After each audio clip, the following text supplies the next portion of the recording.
सुनावणीमध्ये दिले होते।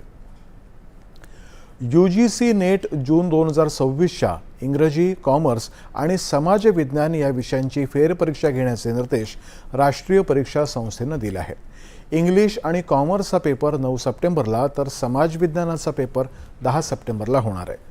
यासाठी कोणतेही अतिरिक्त शुल्क आकारले जाणार नाही। त्याचबरोबर इतर 84 विषयांचा निकाल हा नियोजित तारखांप्रमाणेच होईल।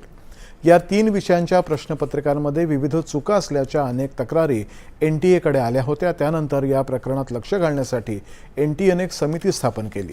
त्याच्या शिफारसीनुसार या विषयांची फेरपरीक्षा घेण्याचा निर्णय घेण्यात आला।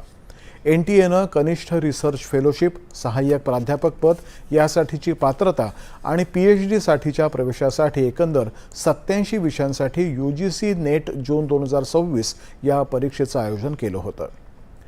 चाकण तळेगाव औद्योगिक क्षेत्रामधली वाहतूक कोंडी रोखण्यासाठी